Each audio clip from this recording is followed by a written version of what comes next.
Hello Capricorn, welcome po sa inyong reading. So this is for July the 14th to July the 17th reading. Para po sa mga bago, don't forget to click the subscribe button, smash the like button, comment below kung kayo po yung nakaka-resonate, and hit the notification bell. Kung gusto niyo po ng dalawang reading po mula sa akin, meron po tayo dun sa kabilang channel, that is Babaylan TV. Ngayon po ang ating unang channel catered for our international audience. So, kung gusto niyo rin pong sumali sa ating live sessions, dun din po yan sa kabilang channel na Babaylan TV. I want you to know, Capricorn, that this is a general reading. So you may resonate with the entire reading or you may resonate with some bits and pieces of the reading. Take what's only yours. Ano po? So, Capricorn, ang nakikita ko dito, no, lately bakit parang medyo, ito na yung time na medyo nagiging kampante tayo, no? Hindi naman masama ang pagiging kampante at wala akong nakikitang medyo masamang nangyayari, but chances are, medyo nagiging slight, no, on a dreamy side, baka palagi tayong pagod lately. Yes, kailangan natin ng pahinga. That's okay. For those of you na medyo bothered, no, sa kanilang situation as of the moment, huwag po kayong mabother, no?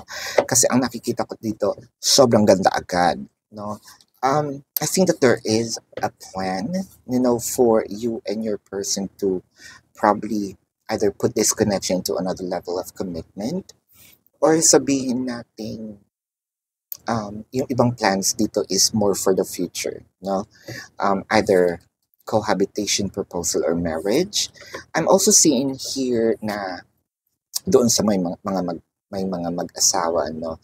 Either lumipat ng bahay, magkaroon ng sabihin nating business, no?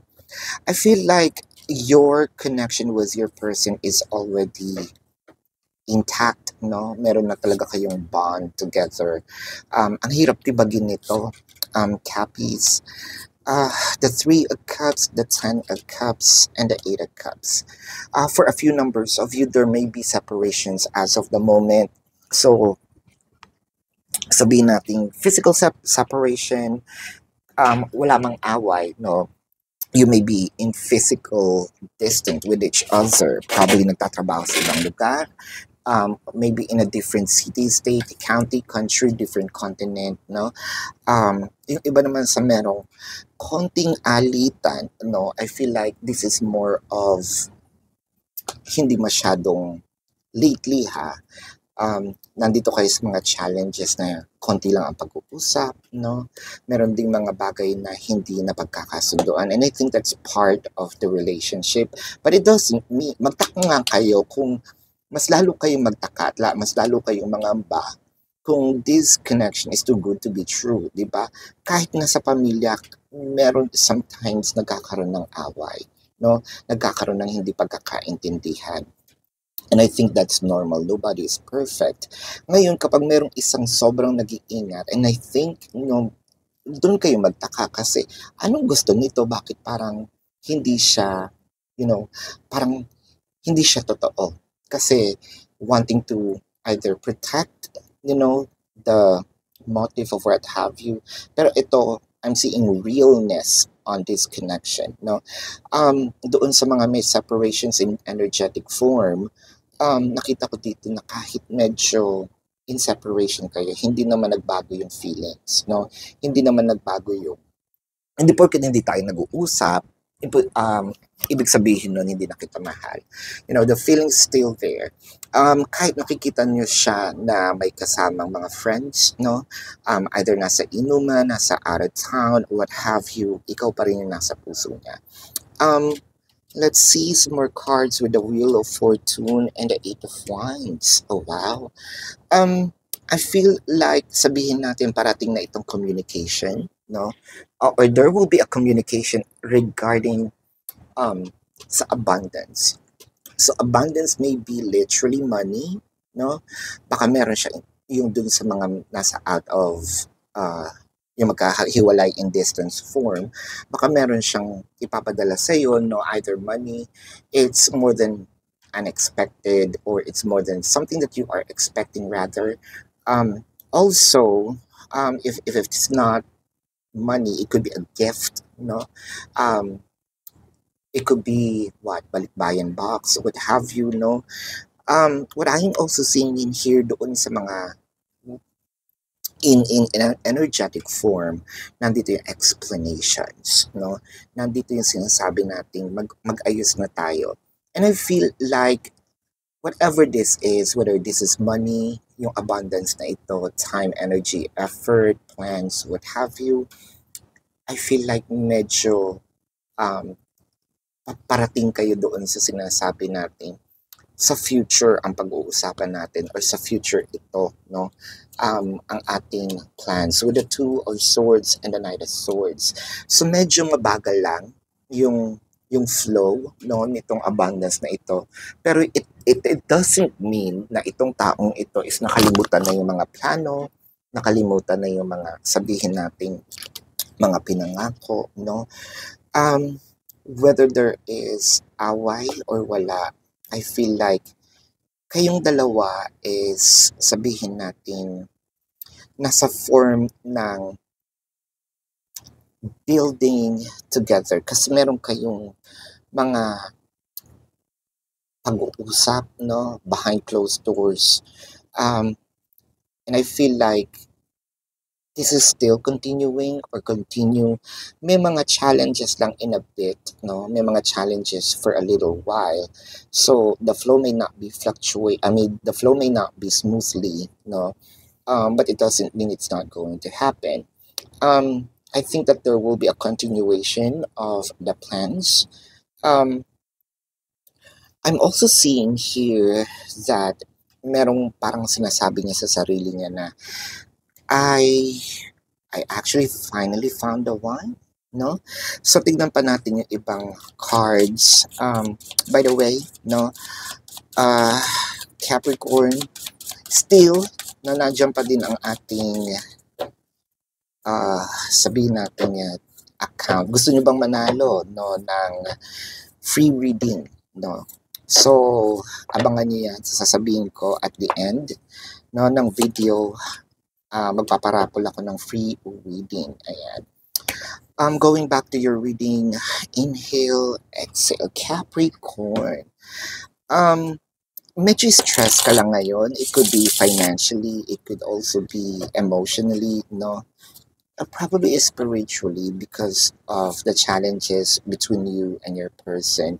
But I think the universe is telling you to, sabihin natin, mag-relax ka lang, hinay-hinay lang. Dahil, or lalo na yung pag-iisip ng masama doon sa person. Dahil ang nakikita ko dito, either this is a waste of time for you to think negatively. Second, wala naman talagang plans, no? Don't go beyond what's happening in this 3D, no? Baka kasi with the imagination or visions, no? Kaya ang nagpapasama ng sarili natin or ang nagpapasama ng loob natin is probably yung sarili din natin, no?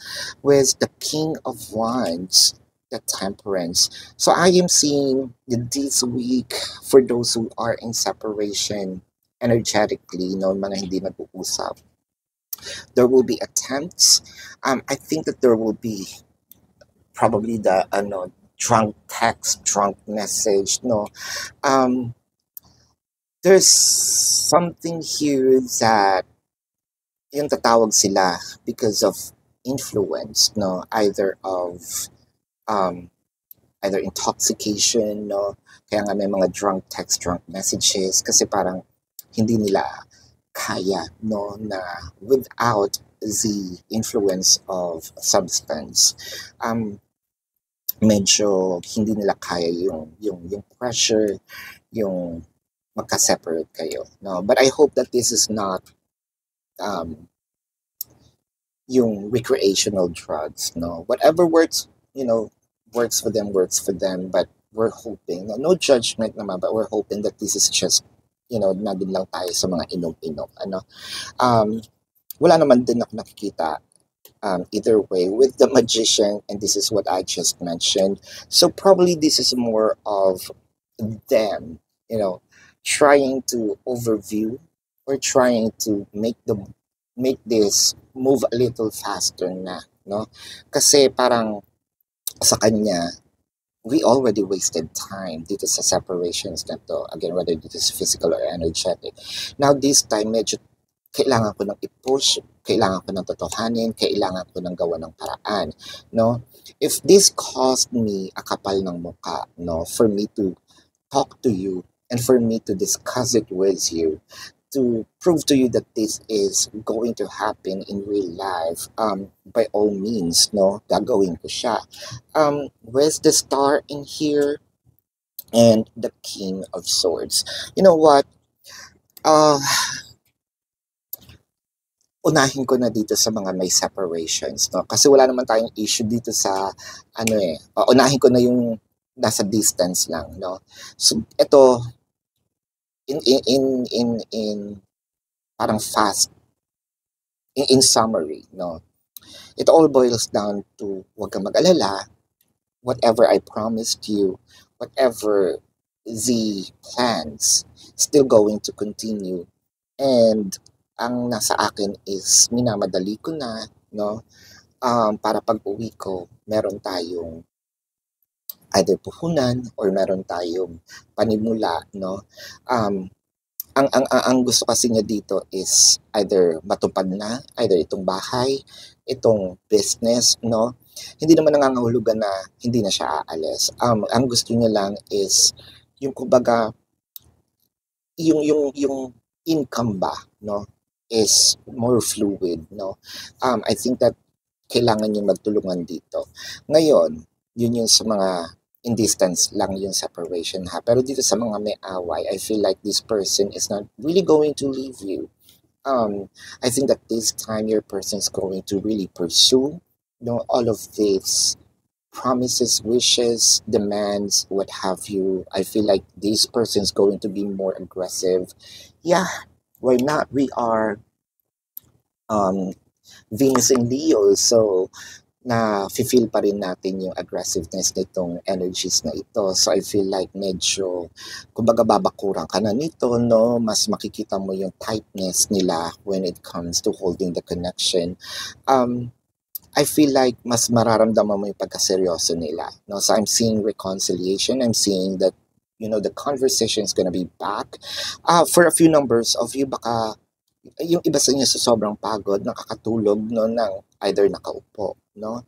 I feel like yung iba dito may medyo sa sobrang ines sa situation, nagte-take ng risk. Yung parang lalabas ako, wala na akong pakialam yung ganyan. No, don't be. Kasi ang nakikita ko kasi dito, masyado lang tayo napapressure ng sarili natin. Pero itong pagbabalikan, itong pagtupad ng mga pangako, still mangyayari, no? And I believe that this season, July, no, more of itong taong to is gagawa talaga or going to take action. So let's check here the feelings, no? Either your feelings or your person's feelings, kuha tayo ng dalawa. Ayan. Now is not the time, and I dream about you at night. So I feel like there's loneliness, there's, sabihin natin yung talagang pangungulila, no? It may not be the time for now, kaya nga ito nga nagmamadali ako, no? Yung iba sa inyo baka mamaya dito sa mga may galit, no? Galit pa din. Bigyan nyo na ng chance at least makapag-explain, no? Wala namang masama kung at least makinig lang kayo dahil makikita nyo yung sincerity. If you're just looking for a sign of sincerity, ito na yun, no? So parang kung ano man yung mga nagawa nila in the past, they're gonna leave it all behind, you know, even all of these vices, no, just for you. I feel like what this person's going to tell you is the truth. I'm also seeing here for a few numbers of you na parang dun nila nakita itong sabihin natin halaga ni person dahil nung nagkaroon kayo ng separation. Ayan. So, ito ang iyong reading. Let's check the zodiac sign of your person. For reassurance, I'm seeing Taurus, Aquarius, Sagittarius, Leo. I'm seeing Pisces. I'm seeing Cancer, Scorpio, Virgo, no? Yan. So, ayan po ang inyong reading. Panalo, no? Ng ating raffle, no? Sa ating pong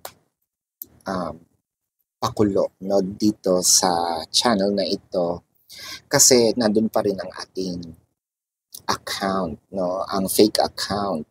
So, it requires a mass reporting. Nasa description box po yung link na pwede nyong i-report.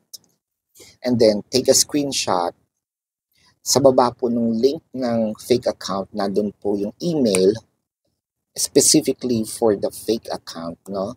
So, that is reportfake.babaylandtv.com.